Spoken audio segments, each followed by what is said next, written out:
Hello guys, welcome to our channel. నేను మీ తేజ. ప్రస్తుతం మనతో పాటు సీనియర్ జర్నలిస్ట్ మహేష్ ఉన్నారు. ఆయనతో మాట్లాడతాం. నమస్తే సార్. నమస్తే. సో ప్రస్తుతం ఆంధ్రప్రదేశ్ డిప్యూటీ సీఎం పవన్ కళ్యాణ్ గారి ఫ్యామిలీ పిక్స్ బాగా వైరల్ అవుతున్నాయి. రీసెంట్ గా తిరుపతికి కూడా వాళ్ళు విజిట్ చేశారు.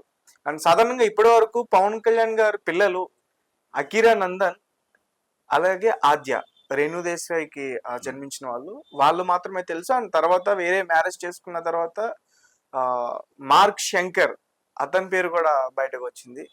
అండ్ రీసెంట్ గా మరొక అమ్మాయి ఉంది పవన్ కళ్యాణ్ గారికి అని చెప్పేసి కూడా అంటున్నారు. సో దీనికి సంబంధించి ఏంటి అసలు వాళ్ళ ఫ్యామిలీ వివరాలు? ఆయనకి రేణుదేశాయ్ గారితో ఇద్దరు పిల్లలు అందరికీ తెలుసు. 2008లో చేసుకున్నాడు ఆమెని మ్యారేజ్. 2004లో అకిరా పుట్టాడు. అంటే మీరు తప్పేం లేదు, నేను తప్పు చెప్పలేదు. 2008లో పెళ్లి చేసుకున్నాడు. 2004లో అకిరా పుట్టాడు.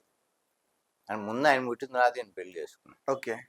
తర్వాత 2012లో ఏమో ఆయనకి ఈ రష్యన్ ఆమెతో పాప, ఇప్పుడు నిన్న దర్శనానికి వెళ్ళిన అమ్మాయి ఉంది కదా ఆయనతో పాటు, అమ్మాయి 2012లో పుట్టింది. దాని తర్వాత ఈయన మళ్ళీ రష్యా ఆమెను చేసుకుంది. అంటే ముందు వివాహానికి ముందు పిల్లల్ని కాని తర్వాత ఆయన వివాహం చేసుకున్నాడు. ఈ ఇద్దరు కేసులు అట్లానే. ఇప్పుడు ఆమెకేమో పొలేనో అంజనా అని పేరు, కొడుకేమో మార్క్ ఏదో మార్క్ పవనోవిచ్ ఏదో ఉంది, మార్క్ పవనోవిచ్ శంకర్. అది ఇద్దరు పేర్లు ఏంటంటే, మీకు ఇటు శంకర్ అనేది ఒక రకంగా ఆయన చిరంజీవి గారి పేర్లోంచి శంకర్ తీసుకున్నట్టున్నాడు. ఇటేమో అంజనా అనేది అమ్మాయి పేరులో వాళ్ళ మదర్ పేరు కలిపి పోలేనో అంజనా అని పెట్టినట్టున్నారు. కానీ ఇద్దరికి ఏంటంటే బిగినింగ్ లో ఒక రకంగా క్రిస్టియానిటీకి సంబంధించిన పేర్లు ఉన్నాయి. మార్క్ అని కానీ పోలేనో అనేది కానీ, ఇది మన తెలుగు పేర్లు కాదు. నిన్న మన అభిమానులు ఈయన తిరుపతి కొండెక్కి వెళ్ళిన తర్వాత అక్కడ ఈ అమ్మాయితో డిక్లరేషన్ ఇప్పించారు. అంటే రేణుదేశాయ్ గారితో పుట్టిన అమ్మాయి ఆద్య, ఇటు రష్యన్ ఆమె పేరు ఏదో మన రష్యన్ రష్యన్ అన్నా లెజినోవా, ఆమెకి పుట్టిన పాపేమో ఈ అమ్మాయి. వీళ్ళిద్దరు కూతుర్ల మార్కే తీసుకొని వెళ్ళాడు ఆయన. మరి కొడుకు లేదు, ఇంకా కనబడలేదు. కానీ ఫ్యామిలీతో కూడా వెళ్ళలేదు. అకిరానందన్ ఇప్పుడు తెలుసు, అందరికి పబ్లిక్ కాబట్టి అందరికి తెలుసు. అంటే ఫస్ట్ నుంచి అకిరా పేరు తెలుసు, ఎందుకంటే వారసుడిగా అందరూ ముందే ఈ ఫ్యాన్స్ వీళ్ళంతా గుర్తిస్తారు కాబట్టి. ప్లస్ మన అడవిశేషు కూడా అతను బాగా క్లోజ్ అని చెప్పి ఆ పిక్స్ అవన్నీ పబ్లిక్ గా తెలుసు కాబట్టి అతను అందరికి నోటెడ్. ఈ మిగతా పిల్లలు మాత్రం ముగ్గురు తెలియదు. వీళ్ళ ఆడపిల్లల్ని మాత్రం ఇద్దరిని తీసుకొని ఆయన వెళ్ళాడు. అయితే ఇందులో ఆద్యతో ఆయన డిక్లరేషన్ ఇప్పించలేదు, ఎందుకంటే అవసరం లేదు. రేణుదేశాయ్ కానీ ఆమె హిందూ, ప్లస్ హిందూ టాపిక్స్ కానీ ఏమన్నా వచ్చినప్పుడు కూడా ఆమె బలంగా మాట్లాడుతుంది, స్ట్రాంగ్ గా. ఇప్పుడు వాళ్ళ అమ్మాయి కాబట్టి ఆమెతో అవసరం లేదు. ఇప్పుడు ఈ క్రిస్టియన్ పేరు ఉంది కాబట్టి ఈ అమ్మాయితో ఖచ్చితంగా డిక్లరేషన్ ఇప్పించాలి అతను. ఒక రకంగా ఏంటంటే ఇతను కూడా ఇవ్వాలి. సరే, ఈయన వేషం అది, ఈయన సనాతన ధర్మాన్ని పరిరక్షించే అతను ఎందుకు ఇవ్వాలి? జన్మించింది హిందూ కుటుంబంలోనే కదా అని నేను బాప్టిజం తీసుకున్నా అని చెప్పాడు కదా భీమవరంలో మంచి సమావేశంలో. ఈయనే చెప్పుకున్నాడు.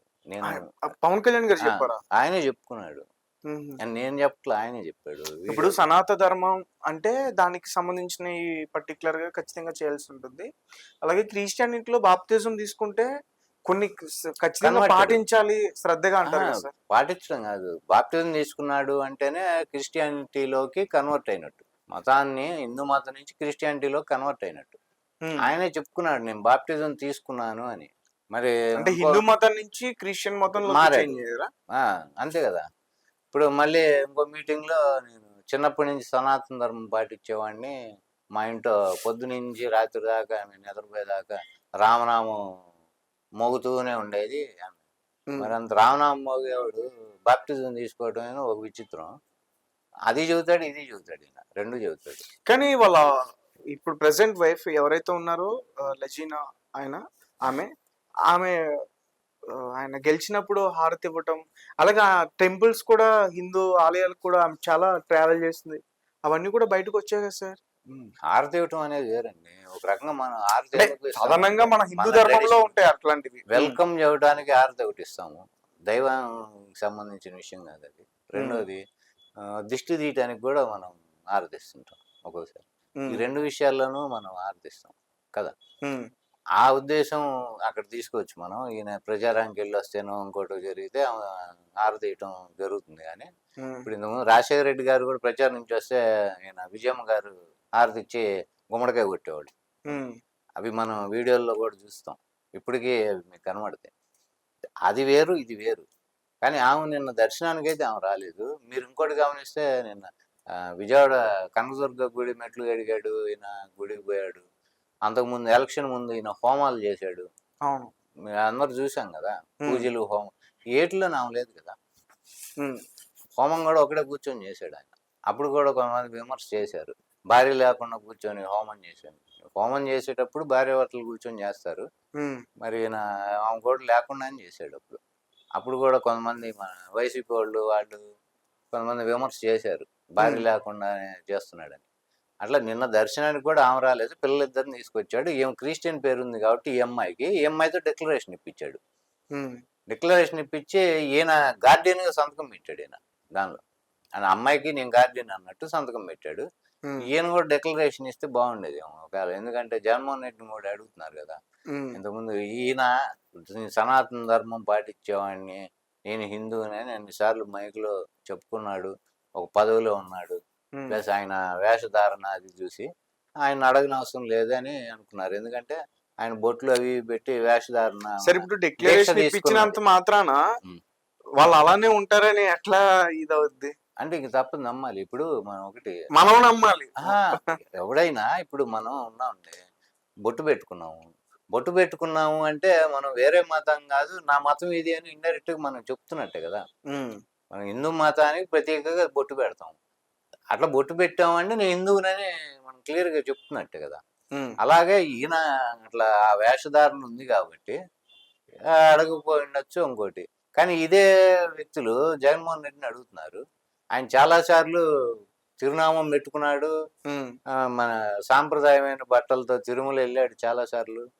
తిరునామం పెట్టుకున్నాడు. మనకి బయట కూడా కానీ మరి జగన్మోహన్ రెడ్డి గారు హోమం చేసినప్పుడు అక్షంతలు వేసుకుంటే ఆయన ఎట్లా అవి మొత్తం దులుపుకోవడానికి దానికి కూడా ఎడిటింగ్ వీడియోను మామూలు వీడియో కూడా రెండు పెట్టారు కదా, చాలా మీడియా సోషల్ మీడియాలో అవి కూడా వచ్చినాయి. మీరు అవి కానీ ఒక రకంగా జగన్మోహన్ రెడ్డి గారు క్రిస్టియన్ అందరికీ తెలుసు కదా సార్. ఆయన చెప్తున్నాడండి, అందరికి తెలిసేది ఏముంది. ఇప్పుడు ఇట్లా రెండు మాటలు చెప్పలేదు కదా ఆయన. నేను బైబిల్ చదువుతానని చెప్పాడు. అదిలో వాళ్ళు బైబిల్ చర్చికి వెళ్తారు అని చెప్తున్నాడు. కానీ సనాతన ధర్మం, హిందూ ధర్మం, ఇంకో క్యాస్ట్ ఇంకోటి దేన్నైనా నేను గౌరవిస్తాను, అనుసరిస్తానని కూడా చెప్పాడు. అనుసరిస్తా అనే దానిలో భాగంగానే తిరుమల వెళ్ళినప్పుడు కాలినడకనే కొండ మీదకి వెళ్ళాడు. ఆయన సాంప్రదాయ వస్త్రధారణతో దర్శనానికి వెళ్ళాడు, తిరునామం ధరించాడు. ఇప్పుడు మీరు ఎప్పుడైతే తిరునామం ధరించాడు అంటే వెంకటేశ్వర స్వామికి ప్రత్యేకంగా తిరుమలలో, నేను హిందూ మతాన్ని నన్ను విశ్వసిస్తున్నానే కదా అర్థం. ఇప్పుడు కొత్తగా డిక్లరేషన్ అవసరం లేదు కదా దానికి. చాలా సందర్భాల్లో ఆయన నుదుటిని బొట్టు పెట్టుకున్నాడు. ఇవి సాంప్రదాయబద్ధంగానే ఇప్పుడు ఈ తలంబ్రాలు తీసుకెళ్ళినా, పట్టు వస్త్రాలు తీసుకెళ్ళినా బ్రహ్మోత్సవాలకు కానీ వాటికి కూడా ఆయన అలానే వెళ్ళాడు.